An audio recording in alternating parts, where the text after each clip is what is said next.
묵상 기도를 드림으로 2020년 12월 20일 주일 예배를 하나님께 드리겠습니다. 일어나라 빛을 발하라. 이는 내 빛이 이르렀고 여호와의 영광이 내 위에 임하였음이니라. 보라, 어둠이 땅을 덮을 것이며 캄캄함이 만민을 가리우려니와 오직 여호와께서 내 위에 임하실 것이며 그의 영광이 내 위에 나타나리니 나라들은 내 빛으로 왕들은 비치는 내 광명으로 나오리라. 아멘.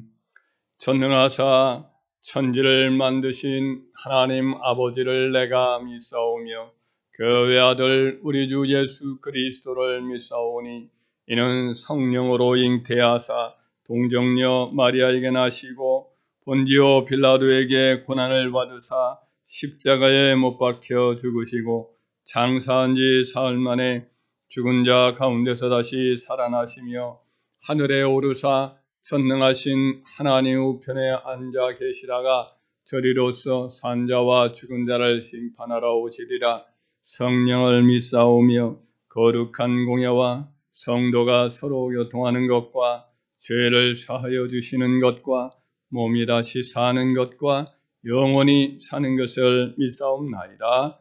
아멘. 하나님의 말씀은 마태복음 20장 20절에서 28절까지 말씀이 되겠습니다.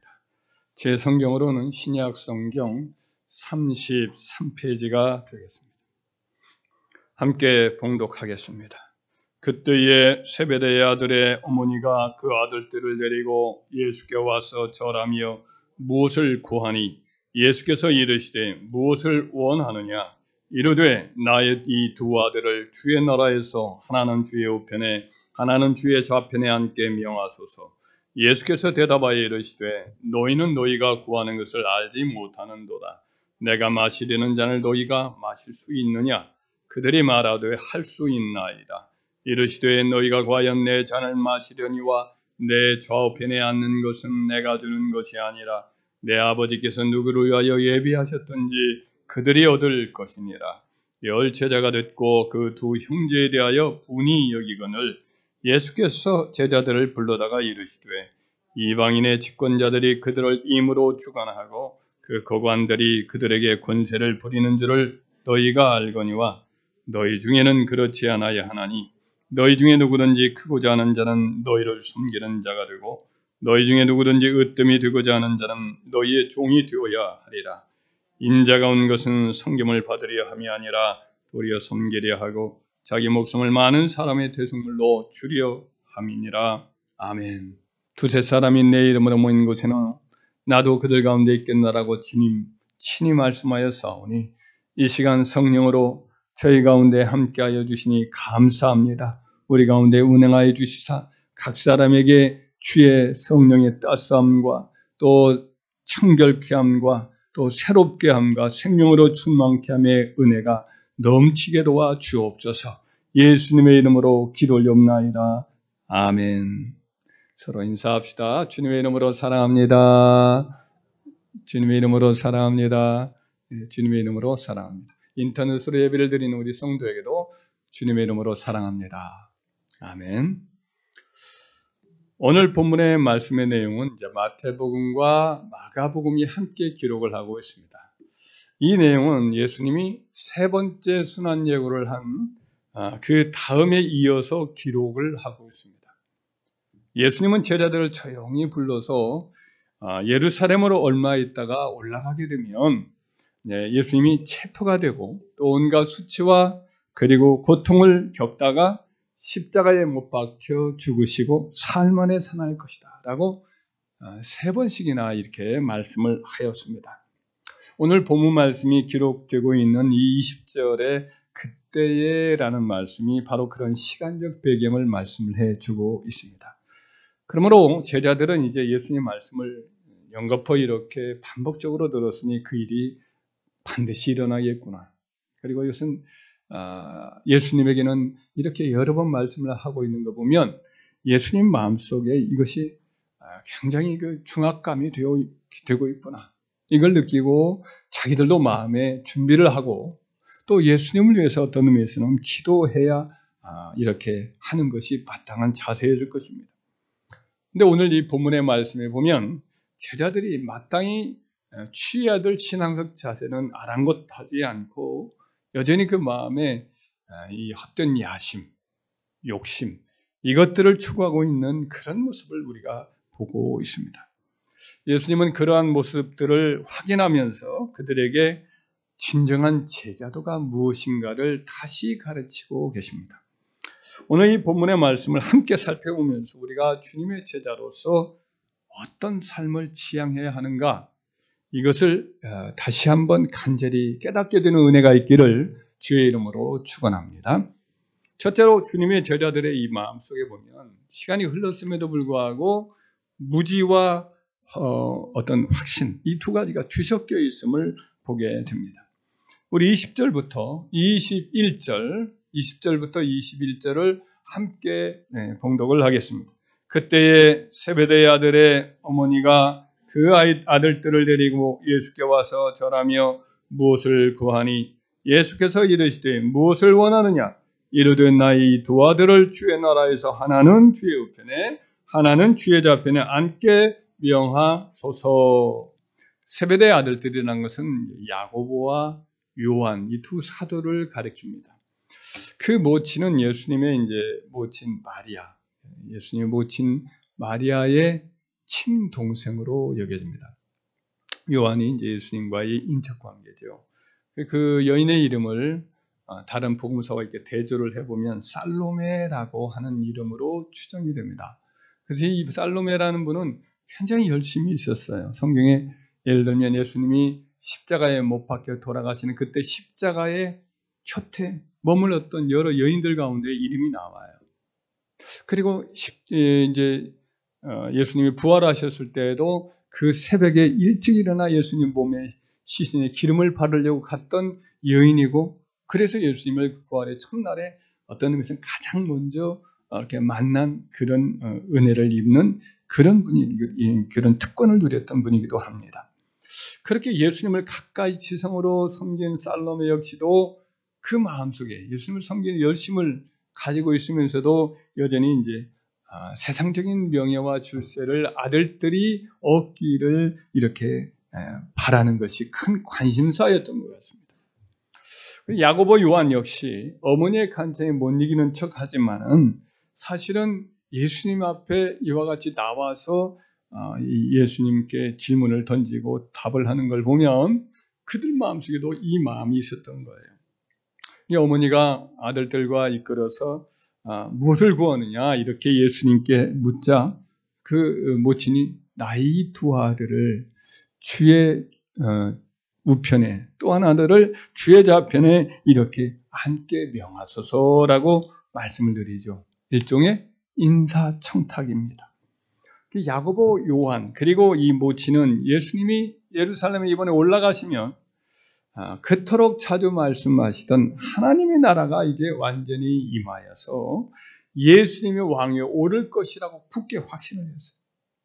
그래서 예수님은 이제 그 막강한 위험, 기적을 일으켰던 많은 일들을 보건대 그동안 압제를 일삼던 로마의 군대를 싹 일소해버리고, 그리고 또 헤롯 왕가가 사실은 이 에돔 사람들이에요. 유대인들이 아니에요. 왕가 있어서는 안 돼요. 성경적 입장에서 본다면. 그런데 이들이 지금 이스라엘의 분봉 왕으로서 지금 세도를 누리고 이스라엘 유대 사람들을 이게 여러 모양으로 이렇게 억압을 하고 있어요. 이들도 예수님이 내쫓아버리고 이제 예수님은 잃어버렸던 무너졌던 다윗 왕국을 다시금 명실상부에게 이제 재건을 해서 이제 왕위에 오르실 것이라고 이 말이 살로메도 그렇고 야고보 요한도 이제 확신을 하고 있는 거죠. 그래서 예수님의 이 두 제자와 살로메를 보면 그 믿음이 귀한 점이 있어요. 예수님이 왕이 될 걸 굳게 믿어요. 확실히 믿어요. 그리고 그 예수님이 그토록 말씀했던 여러 말씀 중에 핵심이 이제 하나님 나라인데 예수님이 하나님 나라를 세울 것을 그 확신을 해요.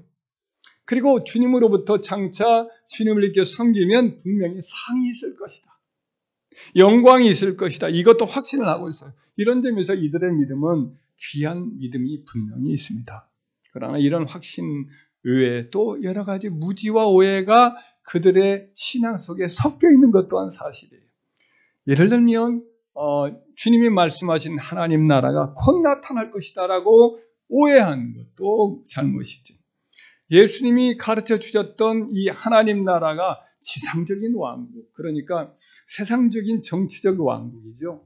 사람들과 맞서 창칼로 싸우고 그들의 지배와 맞서 싸우고 그래가지고 이겨서 그 나라를 세상적인 사람들이 그냥 좋아하고 힘에 이렇게 맞서지 못하고 굴복하는 그런 세상적인 나라, 이렇게 생각을 한 거죠. 강하고 힘센 세상 나라와 경쟁해서 승리하는 절대적인 권력자가 바로 예수님이다. 이렇게 그들이 이해한 것도 오해고 잘못인 거죠.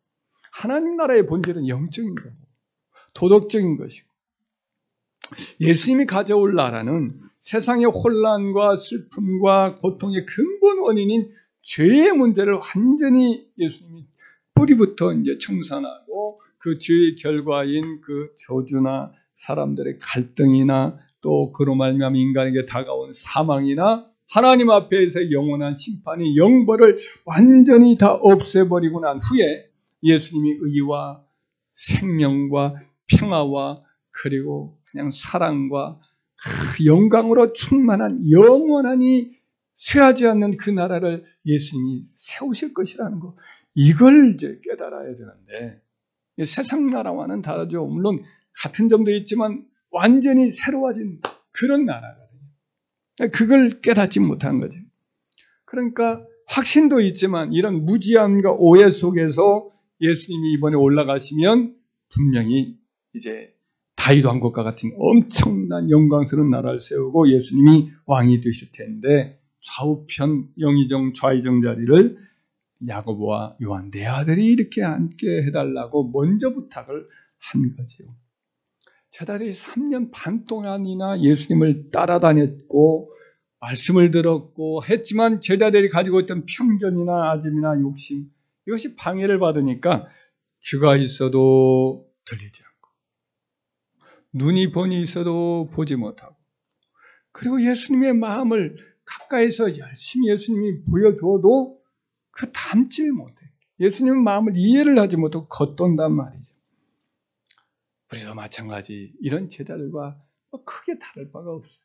우리도 이런 제자들의 실수를 재현하지 않도록 참 조심을 해야 될 것입니다. 그래서 우리가 어떻게 해야 되느냐, 헛된 어떤 마음, 욕심 혹은 인간적인 야망, 내 어떤 편견이나 아집, 이것들을 내려놓고 그리고 주님의 말씀을 들을 때 귀를 열어, 마음의 귀를 열어서 잘 받아들이고 차분하게 주님의 말씀을 차분하게 잘 깨닫도록 이렇게 은혜를 구하고, 그래서 이런 모든 거 벗어버리고 성숙해 가는 은혜가 있기를 주의 이름으로 간절히 부탁을 드리겠습니다. 두 번째는 주님이 말씀하신 내용 중에 영광의 면류관을 얻기 전에 고난의 쓴 잔을 먼저 마셔야 된다라는 것을 말씀을 해 주셨어요. 22절 중반절까지 우리 함께 읽겠습니다. 예수께서 대답하여 이르시되 너희는 너희가 구하는 것을 알지 못하는도다. 내가 마시려는 잔을 너희가 마실 수 있느냐. 예수님은 야고보와 요한 그리고 그 모친 살로메가 지금 예수님께 와서 엎드려서 간청하지요. 모친이 참 겸손하게 이제 무릎을 꿇고 구하고 있고 제자들도 역시 무릎을 꿇었겠죠. 그만큼 간절하고 겸손하게 구한 건 사실이지만은 기도의 내용이 뭘 구하는지를 모른다는 거죠. 그러니까 우리가 기도해도 뭘 구하는지도 모르고 그럴 때가 있잖아요. 그러면서 이제 한 가지 예수님이 이제 반문을 해요. 나의 마시려는 잔을 너희가 마실 수 있느냐, 이 말을 합니다. 갑작스럽게 예수님이 자신이 마시려는 잔을 너희도 마실 수 있느냐 이렇게 질문을 던지는데 여기서 잔은 하나의 상징이지요. 성경에 잔은 여러 가지 의미가 있습니다. 예를 들어서 나의 잔이 넘치나이다. 시편 23편에 그 잔은 하나님 주시는 축복과 은혜의 잔을 말하죠.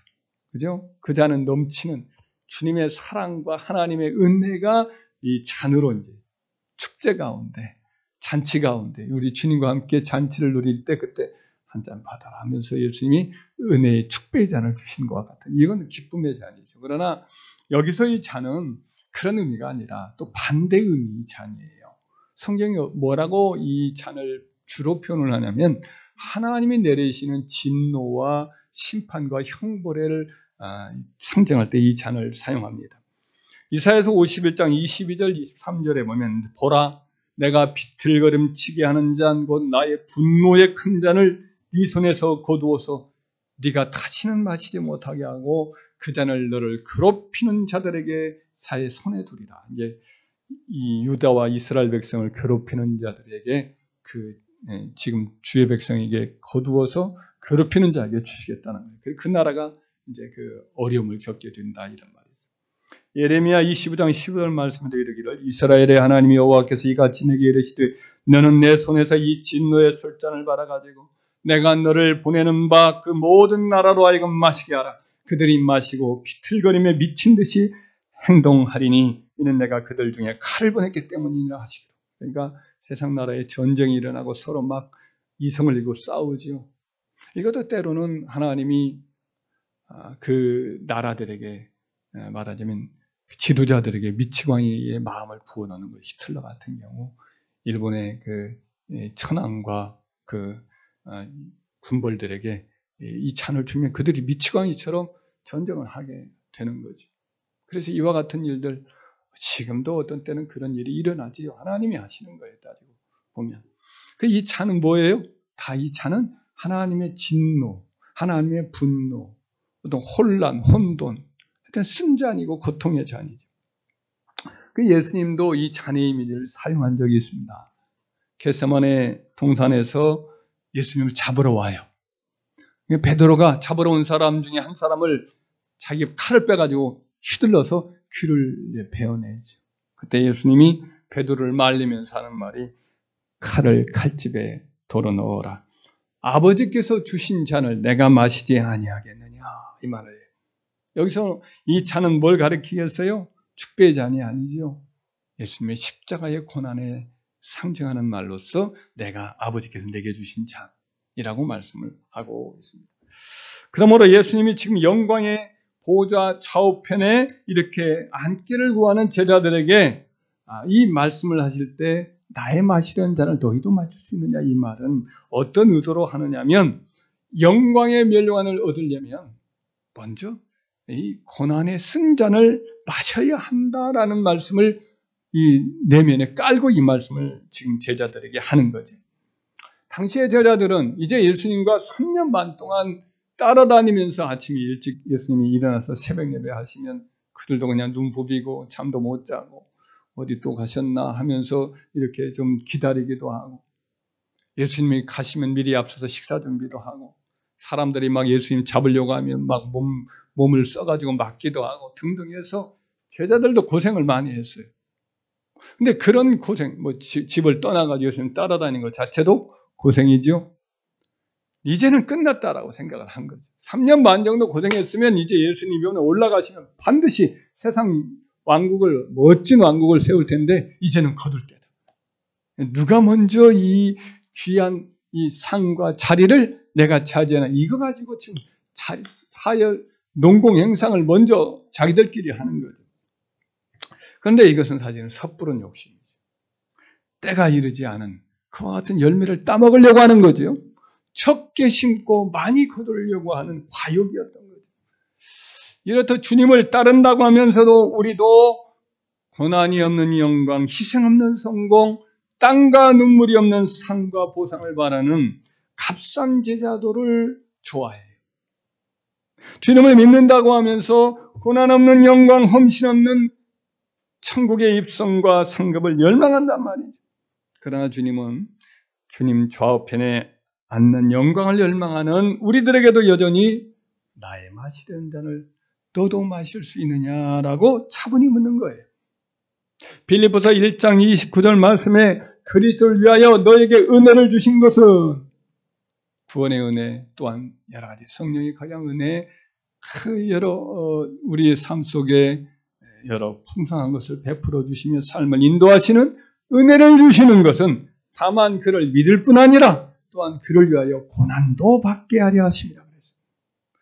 예수를 믿을 뿐 아니라 믿기 위해서 은혜를 주실 뿐 아니라 고난도 받을 수 있도록 하기 위하여서 은혜를 주신다라는 거지.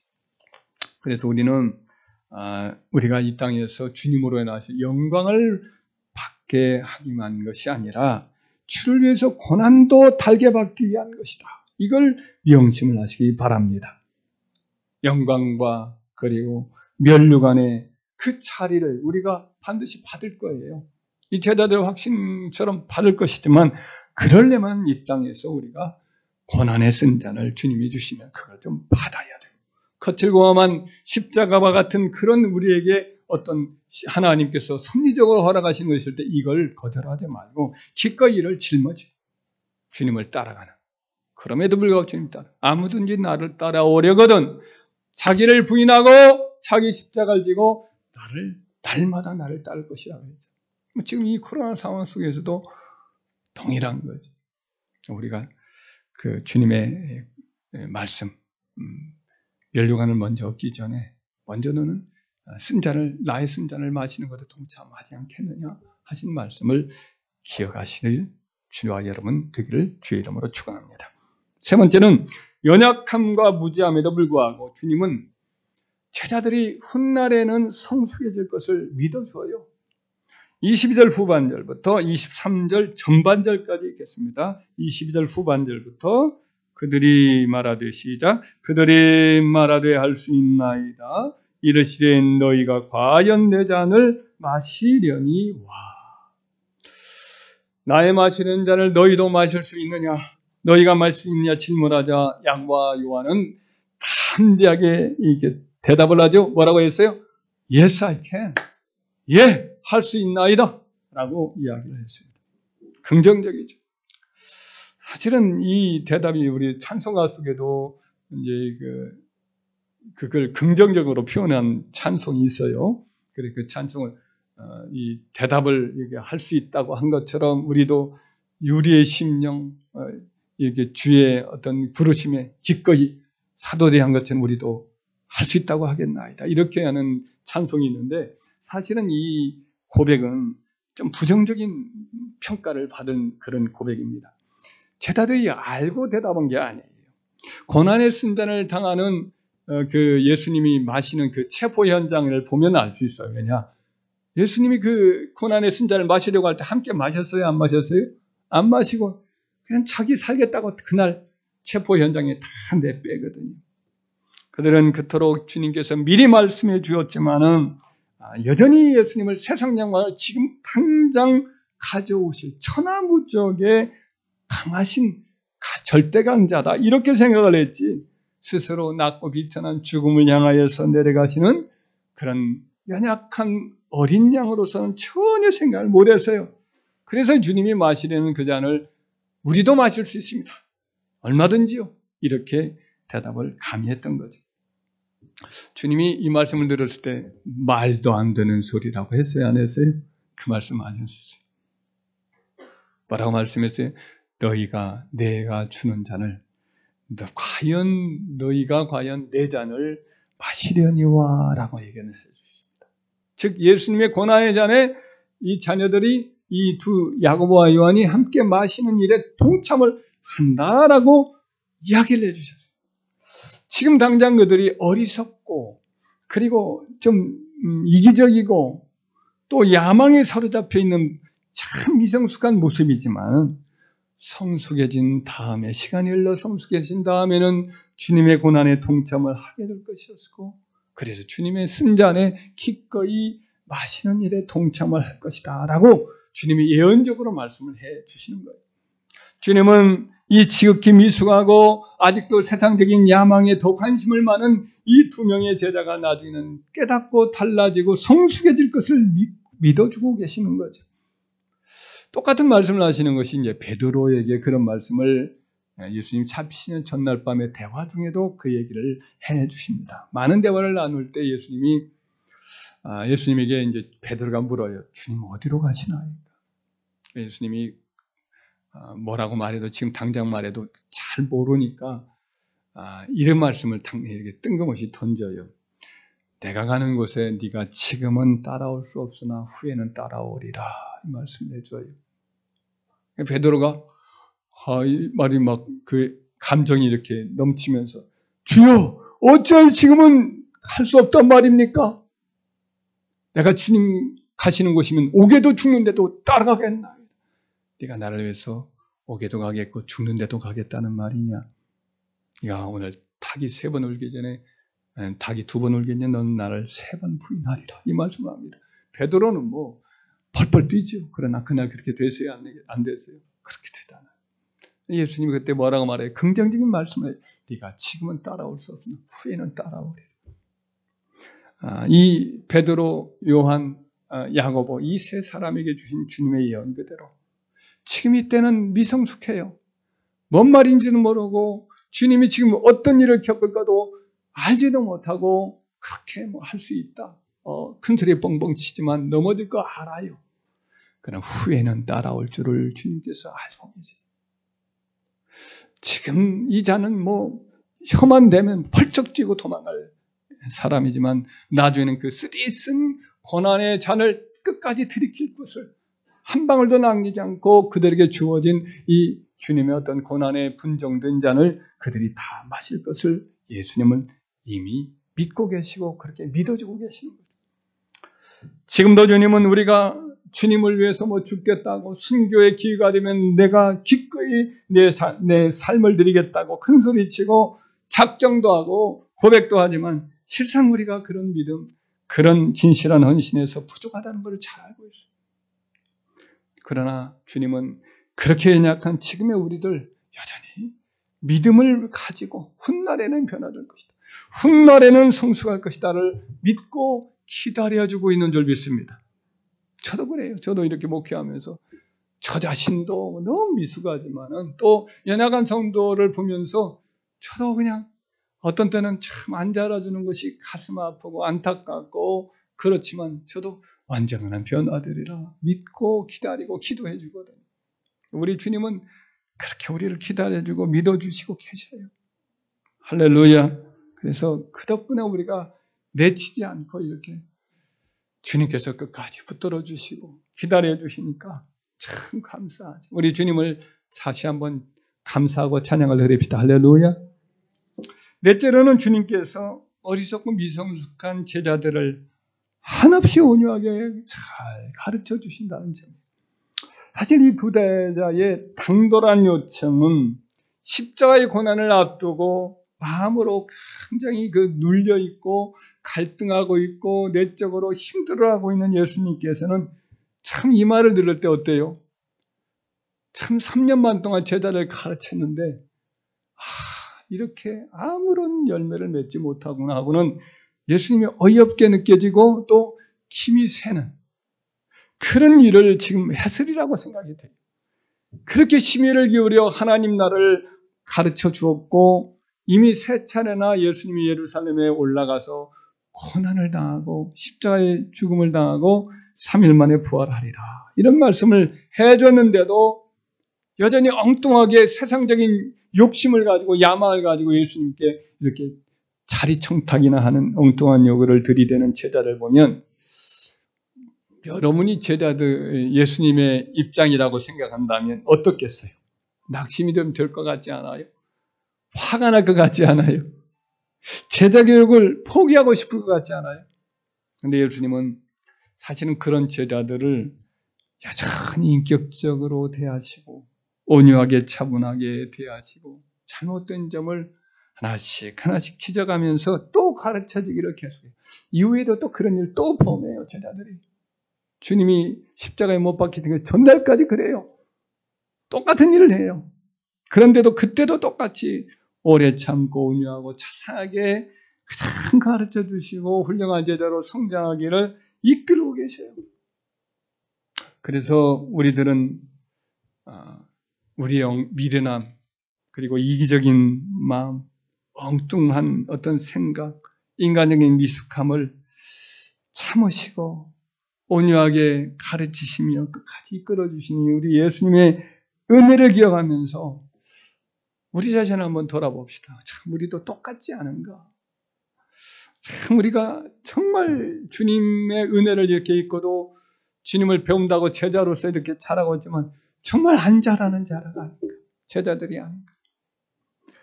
그래서 지금부터는 좀 달라져야 되지 않겠나? 다시 한번 각오합시다.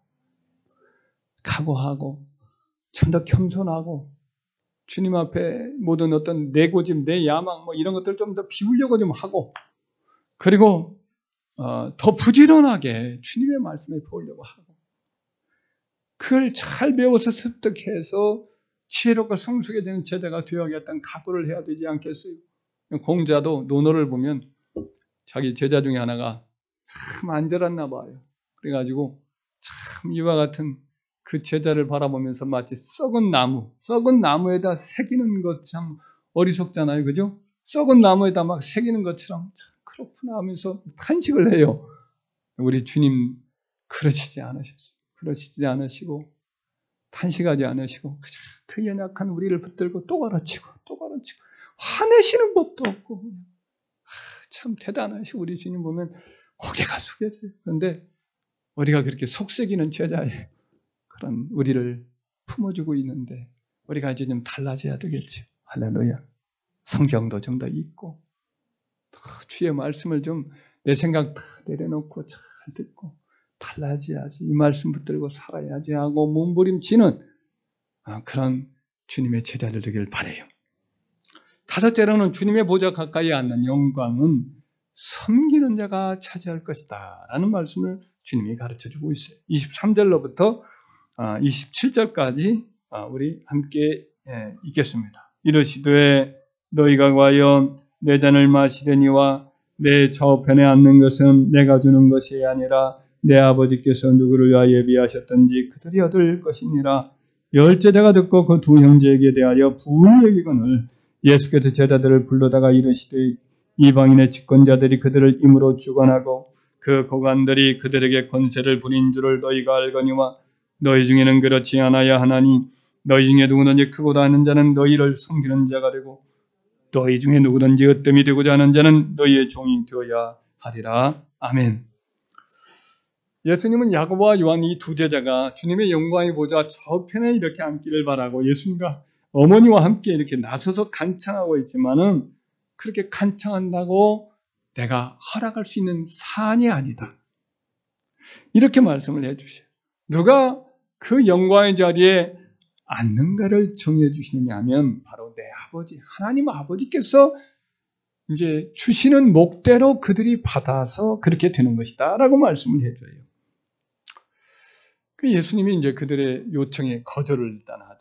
근데 이 일이 조용히 예수님의 살로메나 야고보와 요한이 조용하게 예수님을 다른 제자를 이렇게 따돌리고 예수님께 물었지만은 결국 다른 제자들에게 알려졌어요? 안 알려졌어요? 알려져요. 그러다 이 제자들이 분개를 해요. 화가 나요. 왜 똑같이 자기들이 먼저 말하고 싶었지만 안 했던 건데 예수님하고 인간적인 인척관계가 된다고 그렇게 요청을 사사로이 했던 것이 화가 나는 거죠. 자기가 그 자리에 차려야 되는데. 그래서 예수님이 이제 두 사람에게만 할 얘기가 아니고 전부 다른 제자에게 다 함께 해야 될 일이라고 하시고 전부 12제자를 한꺼번에 불러 모읍니다. 그리고는 주님의 보좌 좌편에 앉는 영광을 누가 얻게 될 것인가? 이걸 가르치기 시작을 하는 겁니다. 그래서 그것을 누가 그 영광을 주님 보좌 좌우편에 혹은 가까이에 누가 앉게 되느냐? 더 영광스러운 그와 같은 사람이 되느냐? 바로 섬김을 받는 자가 아니라 섬기는 자가 바로 그런 자리에 앉게 된다라고 가르치는 거지.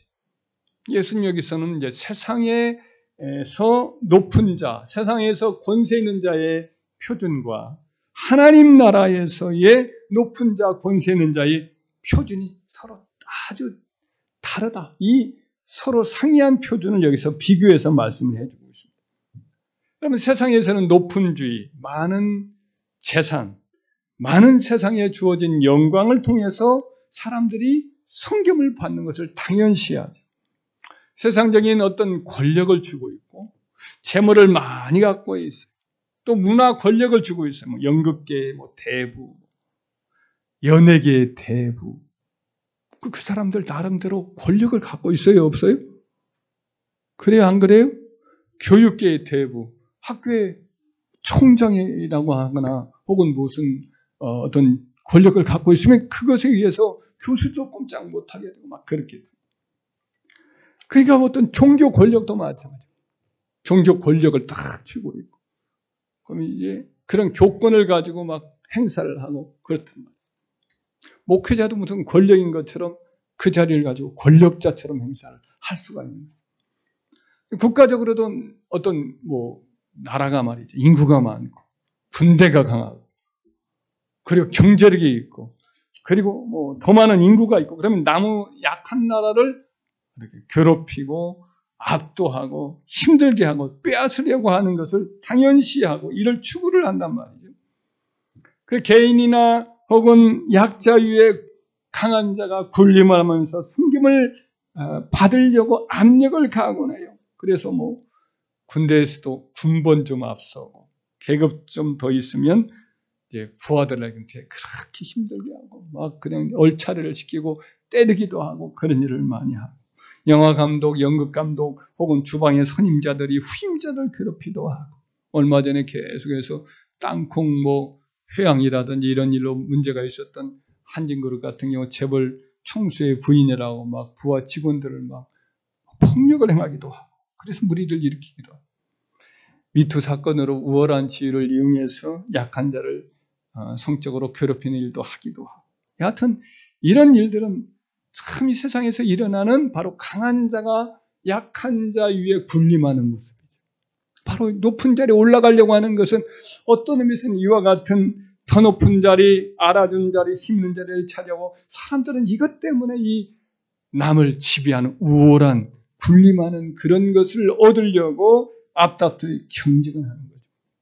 하지만 세상 사람들이 이렇게 우러러보고 추구하는 그런 사람들이 높은 사람들이 정말 위대한 사람일까요? 주님은 아니라는 거죠. 주님은 아니라.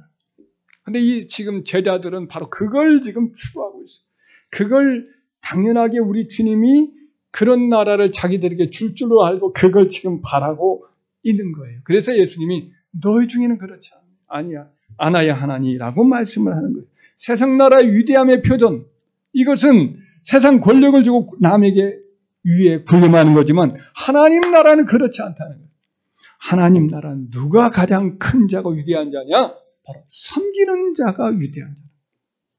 너희 중에 누구나 크고자 하는 자는 너희를 섬기는 자가 되고 너희 중에 누구나 으뜸이 되고자 하는 자는 너희의 종이 되어야 하리라 라고 말씀합니다.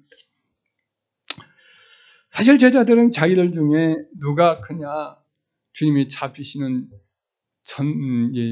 그날 저녁 밤에도 철없이 입씨름을 또 하고 예수님이 지금 십자가에 못 박혀 돌아가시는 바로 그날 밤에 예수님이 말씀하시고 있는데도 우리 중에 누가 크냐 식사하다가 또 싸워요.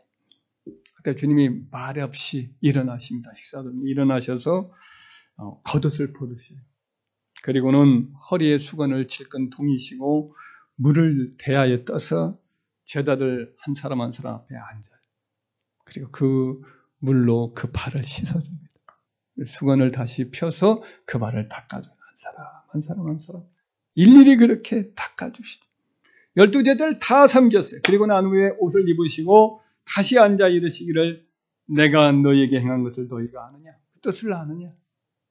너희가 나를 선생이라 또는 주라 하니 너희 말이 옳도다. 내가 그러하다. 내가 주와 또는 선생이 되어 너희 발을 씻었으니 너희도 서로 발을 씻어주는 것이 옳으니라. 내가 너희에게 행한 것 같이 너희도 행하게 하려 하여 본을 보였노라. 이렇게 말씀해요. 당시에 이제 손님이 이렇게 어떤 집에 들어오면 발 씻은 물을 내어드리고 옆에서 수건을 가지고 있으면서 이렇게 시종을 들어드려요. 근데 이렇게까지 발까지 직접 씻어줬을까? 이건 정말 어려운 일인데 우리 주님께서는 그렇게까지 낮아져서 주님이 친히 그 신발도 제대로 안 신고 다니는 시대 아닙니까? 신발이 있어도 먼지가 다 끼고 그런 때인데 그 제자들의 발을 예수님이 일일이 다 닦아주고 씻어주고 닦아주시는 일을 이렇게 하셨죠. 제자들 사실은 예수님이 그 다락방에 그 마지막 만찬을 하기 전에 사실은 자기들이 좀 예수님께 희종을 이렇게 들었어야 돼요. 물도 떠서 예수님 옆에 다 이렇게 데워드리고 또 발도 한번 닦아드리고 그러면 얼마나 좋아요. 뭐 그렇게 안 할지라도 수건이라도 옆에 들고 이렇게 있었어야 되는데 그들은 전혀 그런 말이 없어요. 전혀 자기를 뭐 대접받고 싶은 마음에 가득 차 있는데 그런 거 신경 쓸 겨를이 전혀 없었던 거죠. 그래서 예수님이 이렇게 제자들이 또 그때 또 서로 싸우니까 서로 먼저 들려고 하고 서로 누가 먼저냐, 누가 제일 크냐 이거 가지고 싸우니까 예수님이 그때 친히 종들이 하는 노예가 하는 그런 일들을 예수님이 손수 챙겨서 제자들을 섬기는 본을 보여주신 거지요. 그래서 너희들이 이와 같이 섬기는 자가 되라. 누가 진정 큰 자냐? 누가 진정 으뜸이 되는 자냐? 바로 이와 같이 낮아져서 섬기는 자가 진정 위대한 자다. 그게 진정 스승이요. 그게 진정 주님이 내가 하는 일이다 하면서 실물교육으로 시청각적으로 손수 보여주신 거죠. 그렇습니다. 누가 위대한 자입니까? 대통령이라고 하는 직함을 가져서 위대한 자입니까? 국무총리가 되고 국회의원이 되고 판검사가 되고 시장이 높은 자리가 되고 그래서 위대한 자입니까? 세상 사람들 보면 그 자리 가면 자기가 뭐가 된 듯한 것처럼 인격도 다 땅에 내던지고 큰소리 뻥뻥 치지요. 법원 행정처에서 온 사람에게 국회의원이 왜 이렇게 답답합니까? 살려주세요 하면 내가 이 예산 줄 것입니다. 이런 말을 해요. 국회의원이니까 막 안 보이는 거예요. 자기도 옛날에 판사했던 사람인데 그런 말을 해요. 살려주세요 하라는 거예요. 국회의원 되니까 그 말 한마디 하면 뭐 몇천만 원 그냥 싹 던질 수 있는 권한이 내게 있으니까 이거 왜 모릅니까? 답답. 내게 왜 안 굽힙니까? 이러는 거예요. 참 기가 막히구나. 사람이 변하는구나. 변질되는구나. 높은 자리에 두면 자기 앞에 굴복하는 것을 만족을 느끼는 거죠. 대기업의 임원이 되고 이사가 되고 큰 부자가 되고 많은 재물을 가지고 사람들을 쥐락펴락할 수 있는 자, 이런 사람이 큰 자입니까? 큰 교회의 목사가 되고 혹은 장로가 되고 혹은 입심 좋은 부흥 강사가 되어서 많은 사람들이 따르고 인기가 좋은 사람이 위대한 자입니까? 그것도 아닙니다. 진정 하나님이 높은 자라고 인정을 해주고 주님 영광의 보좌 가까이에 이렇게 올 수 있는 위대한 사람은 누구냐? 섬기는 사람이라. 주님이 주신 건강, 주님이 주신 채물, 주님이 주신 재능, 시간, 환경, 이걸 가지고 하나님을 충성스럽게 섬기는 사람이 큰지. 주님의 나라를 위해서 말없이 헌신하고 믿음의 교우들과 가족, 자기 가족과 세상 사람들을 섬기며 받들고 여기에 온전히 헌신한 사람이 큰 자예요. 교회에서나 직장에서나 가정에서 조용히 자기 하는 일을 하며 다른 사람을 살피고 섬기는 데 힘쓰는 자. 상대방의 마음을 귀하게 여기고 자기보다 더 높은 자로 생각을 하고 진정 잘 섬기는 자가 큰 자죠. 높임을 받는 것을 그렇게 추구하지 아니하고 도리어 낮은 데로 내려가서 겸손히 봉사하려고 힘쓰는 사람. 남이 꺼리는 그런 아주 그냥 좀 험한 일들 다 피하는 일을 오히려 찾아서 교회 안에서 이렇게 섬기고 잘 갖고 나가는 그런 사람. 입술로 남을 가르치는 사람이 아니라 말없이 몸으로 삶으로 가르치는 사람. 이런 사람이 큰 자다라고 말씀합니다. 베드로전서 5장 보면 거기 보면 너희는 남에게 이렇게 자세하는 자가 되지 말고 남에게 이렇게 가르치고 주관하는 자가 되지 말고 너희는 본이 되어라 라고 교회 지도자들에게 말씀을 하죠. 그러면 목자장이 나타나실 때에 너희에게 상이 크리라 이런 말씀을 주죠. 그래서 참 이것이 세상 원리와 하나님 원리가 이렇게 워낙 차이가 나니까 예수 믿는 사람들조차도 베드로와 야고보와 요한처럼 이렇게 이 제자들처럼 자꾸 혼동스럽게 이렇게 지내지만, 그래서 하늘나라 가면 아주 달라질 거예요. 세상에서 보이는 질서와 달리 많은 질서가 뒤바뀌어 있을 거예요. 먼저 든 자들은 나중되고, 나중된 자들은 먼저 된 사람 많이 있을 거예요. 세상에서 겸손히 자기를 드러내지 않고 하나님과 복음과 교회와 이웃을 잘 섬긴 사람은 높여지고 더 주님 가까이 가 있게 될 것이에요. 그러나 세상에서 아무리 멋지고 재벌이고 권력자이고 가장 사람들이 늠을 갖다 바치기도 하고 자리 청탁을 받고 그런 사람들은 은혜로 천국에 혹시 들어갔다 할지라도 주님 저 멀리 떨어져 있는 그런 곳에 자리할 것이고, 이 섬기는 자의 원리를 전혀 이해하지 못하고 섬김을 받기만을 원하는 그런 사람은 가장 낮은 자리, 그냥 밑바닥이 없는 무적인 같은 그런 어두운 곳으로 계속 미끄러져가는 일을 당할 자가 또 많이 있을 것입니다. 우리는 어떻게 해야겠어요? 우리는 세상 원리를 따라 큰 자가 되려고 절대 하지 마시길 바랍니다. 세상 원리로 보면 작은 자 되는 것을 원하시고, 높은 자 되려고 하지 말고 낮은 자가 되고, 섬김을 받으려고 힘쓰기보다는 섬김을 하려고 하는 힘쓴 자가 되고, 받기만 하려고 하지 말고 베풀기를 힘쓰고, 복음의 진리의 말씀과 기도와 격려의 말과 재능과 혹은 물질과 또 우리의 어떤 에너지를 가지고 나눠주고 섬기고 베푸는데 여러분의 생애를 힘쓰기를 주의 이름으로 축원합니다. 그 사람이 으뜸된 자요, 그 사람이 큰 자가 되고 먼저 되는 자가 될 줄 믿습니다. 여섯 번째로 예수님은 제자들에게 섬김의 본을, 자신을 섬김의 본보기로 제시를 해요. 28절 함께 읽겠습니다. 시작. 인자가 온 것은 섬김을 받으려 함이 아니라 도리어 섬기려 하고 자기 목숨을 많은 사람의 대속물로 주려 함이니라. 아멘. 예수님이 이 땅에 오셨을 때에 처음부터도 참 섬김을 받으려고 하지는 않으셨어요. 만약 섬김을 받으려고 했다면 명문 좋은 집안에 태어나셨겠죠? 그죠? 아주 화려한 곳에 예수님이 멋진 명문 가문에 태어나서 어렸을 때부터 좋은 이 옷을 입고 그렇게 자라나겠죠. 근데 예수님 오시자마자 너무 가난한 집안.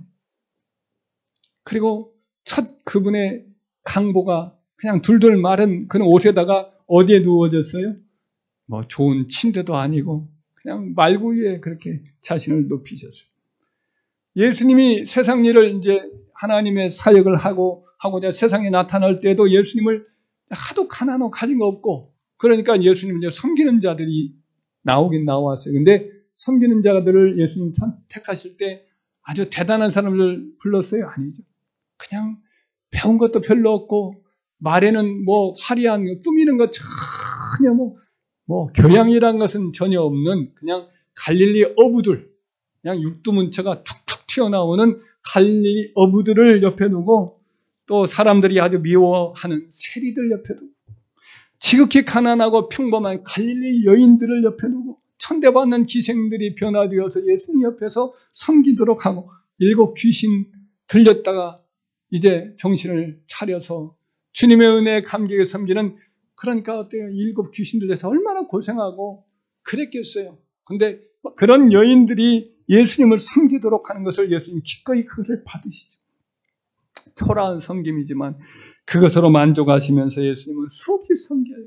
병자들을 고치고 자기에게 다가온 사람들을 하나님의 진리의 말씀으로 가르치고, 12 제자들 알아듣지도 못하고 그냥 딴짓만 하는 제자들, 이런 제자들을 3년 반도록 계속해서 가르치시고, 당시에 종교 지도자들 교만한 그들이 논쟁을 걸어오면 또 그들에게 하나라도 더 깨우치는 자가 있을까 봐 가르쳐 주시고, 또 밤낮으로 산기도 광야기도 그치지 아니하시는 그 기도로서 섬기고, 발이 부르트도록 성과 동네를 다니면서 전도함으로 섬기는 그런 일을 일관을 하셨죠. 그리고 예수님의 섬김의 결정판은 십자가의 대속의 죽음으로 그의 섬김을 가장 잘 드러냈죠. 많은 사람을 살리려고 그의 목숨을 대선물로 주셨다라고 오늘 28절에 말씀을 하죠. 주님께서 그의 생명을 내놓지 않으면 사람들을 살릴 수가 없었어요.